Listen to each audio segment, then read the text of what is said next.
Good afternoon, Canastota. I'm Sean Becerra, Superintendent of the Canastota Central School District. Today is April 24th, and this is the third edition of our weekly school operations video update. This week, I have updates on several items related to the three required functions of schools in New York State.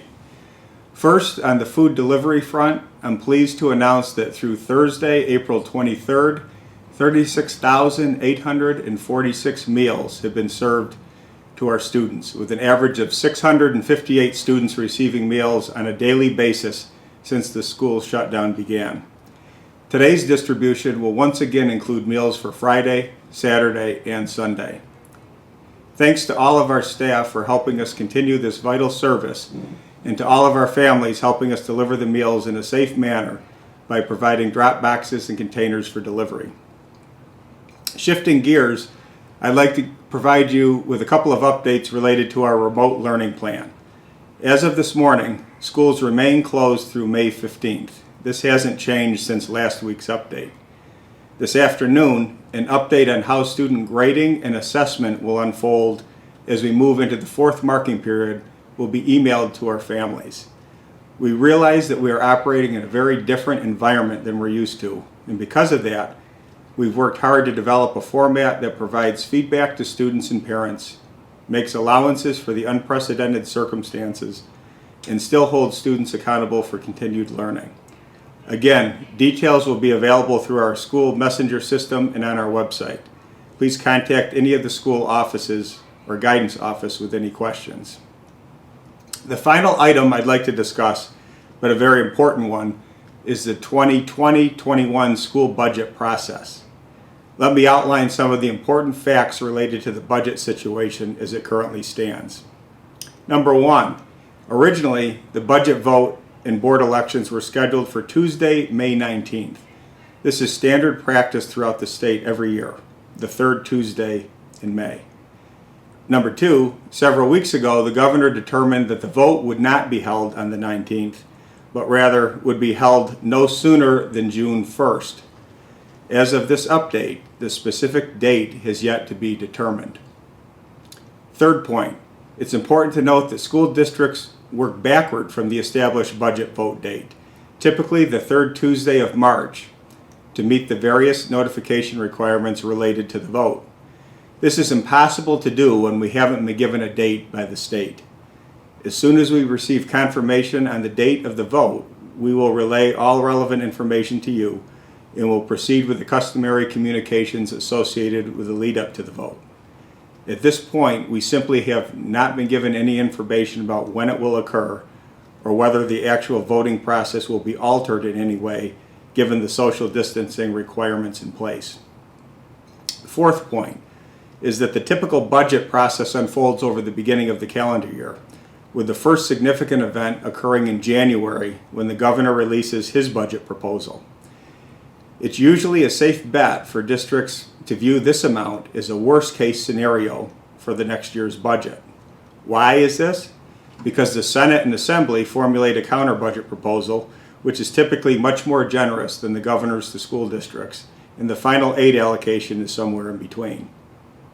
Fifth point is that our foundation aid, which is the largest unrestricted aid category supporting school districts, has been frozen to the 2019-20 aid amount. This is far less than Canastota was scheduled to receive as recently as in the governor's state budget released in January. In other words, tens of thousands of dollars less than what would have typically been viewed as our worst case scenario. And the final point, pay special attention to April 30th. That is the date of the first so-called look back or measurement period. In recent weeks, in response to the pandemic, the state identified this date as a time when the state can literally adjust school district aid allocations in real time. That's right, for the current school year. What the key takeaway from all of this is not only is there uncertainty about what our real aid allocation will be for the 2020-21 school year, but we don't know how much money we'll lose in our current budget. The situation is that fluid. These factors have combined to create a great deal of uncertainty as we try to implement informed, efficient, and responsible budgeting practices. Given this reality, the district is closely examining all aspects of district operation in order to adapt to whatever challenges we might face. We will continue to have two primary goals as we move through the budget process. One, to provide high-quality opportunities for our students, and two, to be responsible stewards of taxpayer dollars. I assure you that we are looking at all aspects of district operation. And when the dust settles and the dates become clarified, we will present to the Canastota community a plan that accomplishes both goals despite the significant obstacles littering this year's budget development process. Obviously, much more to come on this important issue.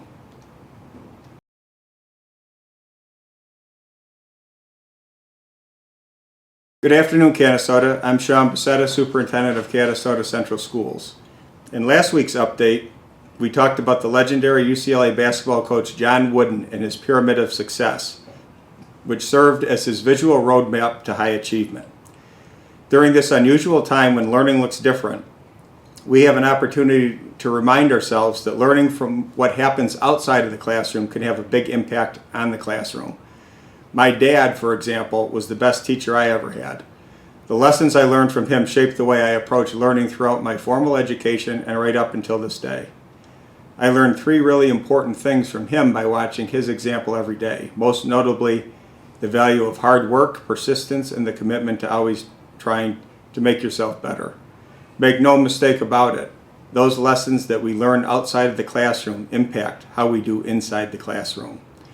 So I'd like to ask you, who have you learned the most from?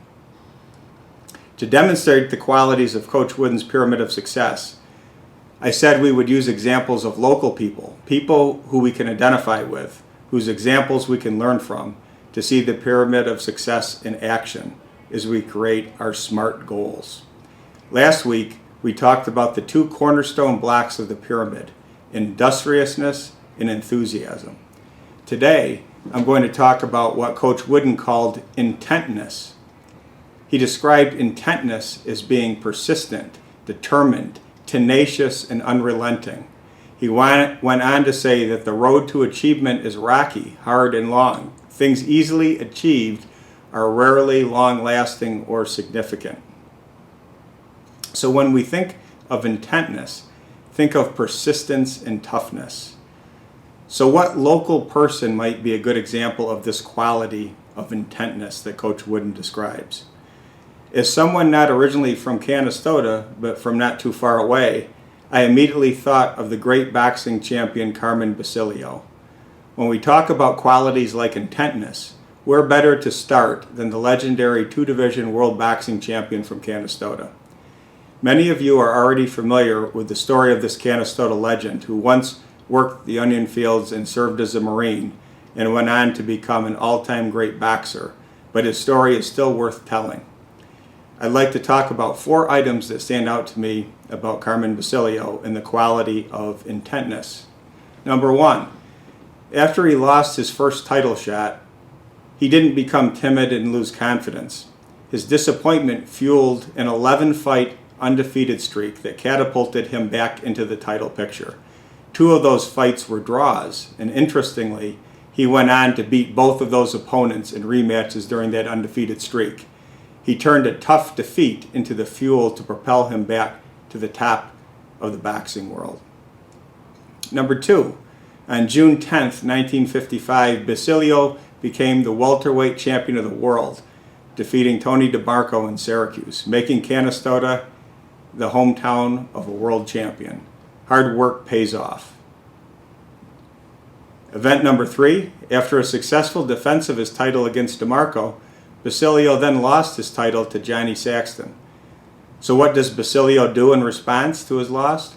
He wins his title back in a rematch and then goes on to win the rubber match against Saxton for good measure. After defeat, again comes even greater success for Basilio. And finally, point number 4, Basilio defeats all-time great Sugar Ray Robinson for the middleweight title at Yankee Stadium. In a recent conversation I had about Carmen Basilio with Canastota Wall of Distinction member and Boxing Hall of Fame Executive Director Ed Brophy, a few words repeatedly came up. Ed spoke about Basilio's can-do attitude and about his ability to figure out how to get the job done.